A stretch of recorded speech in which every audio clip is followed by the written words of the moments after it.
It's the conflict that could mean chaos, not only in the Middle East, but also the entire world. The rising tensions between Iran and Saudi Arabia, the fight between the Sunnis and the Shias, and soon it could hit you right in the pocketbook and cause the price of oil to skyrocket. Already, the showdown between the two Muslim powers has led to mob violence as the two countries have cut diplomatic ties. Chris Mitchell brings us the story from Jerusalem. The conflict between Sunni Saudi Arabia and Shiite Iran pits the two major sects of Islam against each other. The blood feud between Sunnis and Shiites began more than 1,300 years ago. When their prophet Muhammad died, a great debate arose among the Islamic community about who should be the successor of Muhammad. The Sunnis believed he should come from the Islamic community, while Shiites believed he should come from one of the descendants of Muhammad. Both claimed to be the rightful heirs of Islam. When the Sunnis killed Ali, the son-in-law of Muhammad, the feud began and simmers to this day. With the furor over the execution of Sheikh Namir, it's boiling. Boiling in the sense that Iran is becoming more and more a threat on the majority of Islam, the Sunni Islam. Eliezer Safrir served as the Mossad station chief in Tehran during the 1979 Iranian Revolution. He says the context of the current crisis involves the recent nuclear deal with Iran. When the U.S. signed the deal, Saudi Arabia felt betrayed. Not only Saudi Arabia, all the Arab Sunni states, they feel that they were betrayed by America. Everybody knows for sure that the Iranians are pushing decisively to reach nuclear power. There is no doubt about it. Safrir says the Saudis are terrified of a nuclear Iran. In my opinion, they are praying at nights to God that America and or Israel will do the job for them to hit the nuclear projects in Iran. He says the execution of the Shiite cleric sent a warning to Iran. A kind of deterrence, be careful, you are going too far. Executing this guy is meaning like a declaration of war against Iran. Middle East expert Michael Barak doesn't expect a direct war between the two Middle East giants, but does expect their proxy wars around the region to intensify. Actually, we are already witness to the clash between Shia and Sunnis in Yemen, in Iraq, and Syria. It will get worse. Safrir believes the real danger in the region is Iran. In my opinion, the head of the serpent lies in Tehran. This is the major threat on peace, on the world, on the Middle East, on the Iranian people. While these experts don't see a direct confrontation now between Saudi Arabia and Iran, the feud has the potential of sparking a greater Middle East war. Chris Mitchell, CBN News, Jerusalem. Thanks, Chris. Now, ladies and gentlemen, keep in mind that about 60% of the world's oil goes through a little place called the Straits of Hormuz. I want to show you, get it on camera. Here is the so-called Persian Gulf, right here. And here is the Straits of Hormuz, right through here. It's just a tiny little area. And you see, Iran controls all of it. And so any ship, they could sink a few vessels here and block the whole thing, and all the oil that comes out of here, it goes from here and down into the Suez Canal and so forth. Now, look at this. This is the Ras Tanur refinery. It's a gigantic refinery, and it's right there on the Gulf. Now, here are the principal Saudi oil fields, the big Ghawar field and others, right down here. Now, this is Shia territory. The Shias are in here. Now, this is the so-called Harj or Karj Island. This is the big Iranian refinery up here. Now, a lot of their oil is up above here, but this is a little island out there. It's also vulnerable. Now, the Iranians have an incredible navy. They have all kinds of little patrol boats and little things that could run in here and very simply blow this Ras Tanur right up. They could set fire to all these oil fields. And they could do it with ISIS, they could do it with Al-Qaeda, they could do it with terrorists and deny that they had anything to do with it. But there is where the oil is, and it comes down through this little choke point. It comes out of this refinery right here, and you see how close they are to each other. You know, they're just across the water. It's a little teeny pitch, and up here, of course, is Iraq and Basra and all the Iraq oil that comes down, and then you've got Kuwait over here, and all that oil is going to come down this way. And 60% of the world's oil right here. Now, I think is what's going to happen. Those fields are going to be on fire. I mean, it's too tempting a target in this kind of a situation for one party not to take advantage of it. They could run a destroyer up there, the Iranians could, and launch a missile into those things. They could have one of those little rubber boats, run that in there with some explosives. They're so vulnerable, and all of the pipelines, of course, are laying out on the sand. So, ladies and gentlemen, the world is in chaos. The world is in chaos, and we look to say, is there a power that can help us? Well, we have a president who's in total denial. In total denial. When all this chaos is going on, he's concerned about gun control. He's concerned about of licensing gun dealers. I mean, like, who cares when the world is in flames? And now the North Koreans are saying we have a hydrogen bomb. And they are a rogue state run by a crime family of just, they're insane, the people who run North Korea. And they are threatening. They can threaten South Korea. They can threaten Japan.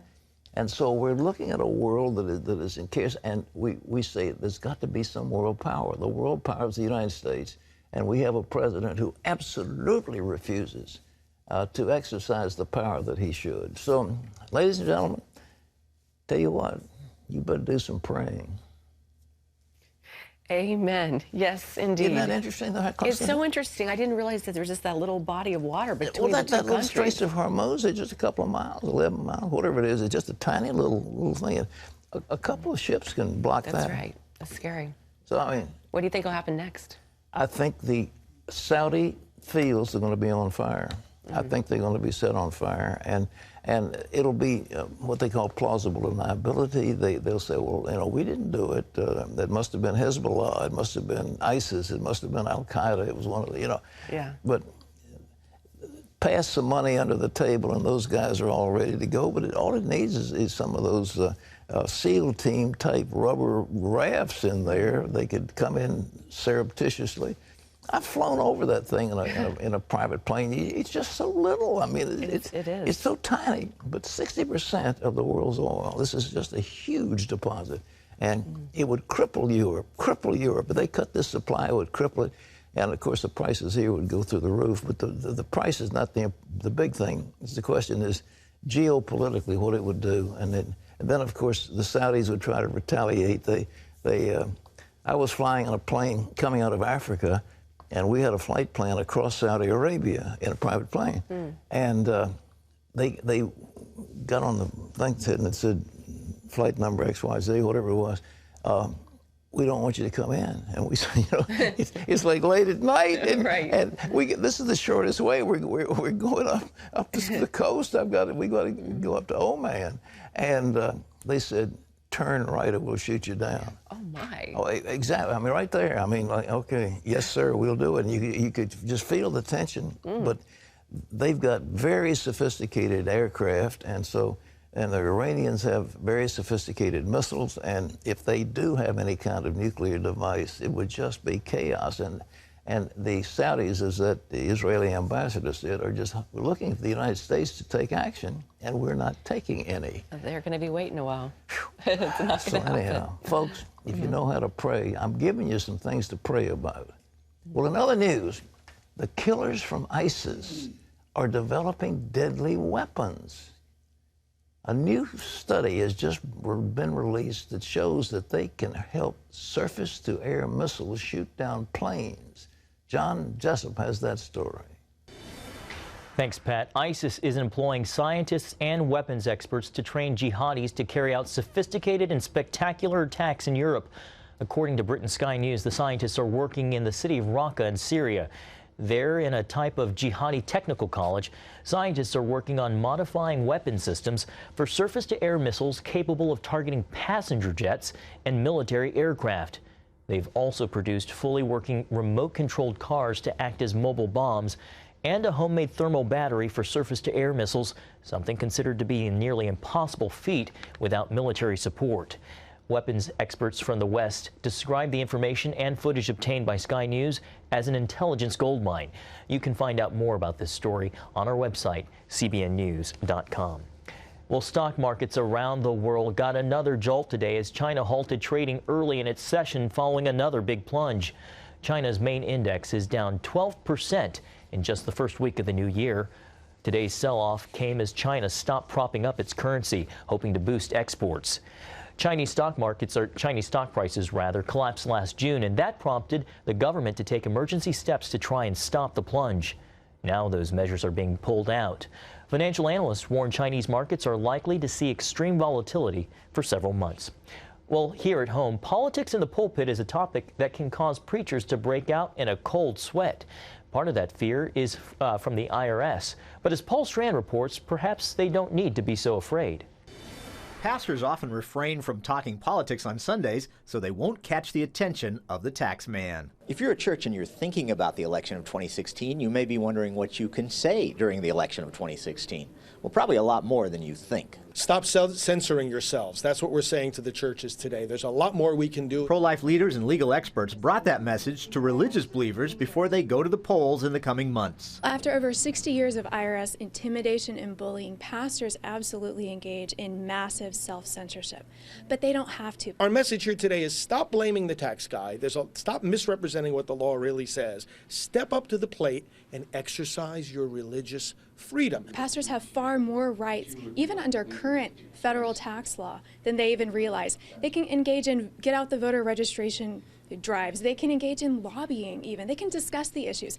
Pastors even personally can endorse or oppose candidates. When you get down to it, it's a lot of bluster and little actual enforcement, except in the obvious cases. Attorney James Bopp says churches fear the IRS far too much. When you come down to the bottom line, they will not enforce the Internal Revenue Code against anybody unless they do what everybody would agree is politically intervening in a political campaign, like giving money to a candidate, passing the hat at a church service. Churches do not have to be restricted, and we can teach our people about our moral teachings of the church, starting with abortion, non-negotiable items when looking at a candidate. Pastors can clearly talk about issues, including abortion, from the pulpit. Father Pavone believes it's essential for pastors to deliver a pro-life message. Let's step up to the plate and let's tell the people of God that they need to elect public servants who know the difference between serving the public and killing the public. Paul Strand, CBN News, reporting from the National Press Club.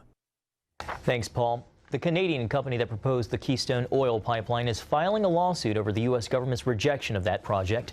TransCanada is asking for more than $15 billion in damages. The company says the president's decision to kill the pipeline last November exceeded his power under the U.S. Constitution and that the move was based on politics. TransCanada is filing two separate lawsuits claiming the U.S. breached its obligations under the North American Free Trade Agreement. President Obama says the project would have undercut America's effort to stop climate change. That's one of several legal challenges facing the Obama administration, including the environment, health care, and immigration. Well, that was a no-brainer for him to say it would do something about environmental. It's nonsense. The Canadians have those oil sands, and they're going to produce their oil sands. And it's dirty and filthy. What they do is heavy oil. But they're going to produce it and they're going to sell it. I mean, they have a lot of money invested in it. Now, if it doesn't come here, it's going to go out the Pacific to ports and then on tankers to China. Now, putting those in tankers, the tankers will go through city after city after city. The danger of an explosion is huge. The environmental damage is going to be much worse. Whereas this is a short pipeline that avoids any problems with the Ogallala aquifer in Nebraska. And it comes right down to our refineries in the Gulf, where it's processed into clean burning fuel and either shipped overseas or sold here in America. There was no sense in vetoing that, but it was merely a sop to the environmentalists. And you see where the agenda of these people are. It has nothing to do with climate change. It has nothing to do with anything except politics. And to think that we are controlled by an organization, by a group of people who are motivated in an extreme fashion on this environmental thing. But anyhow, I don't want to see, if they win, they'll take money out of the United States pocket, so I shouldn't exactly cheer them on. But I think to make Obama stand down would not be a bad thing.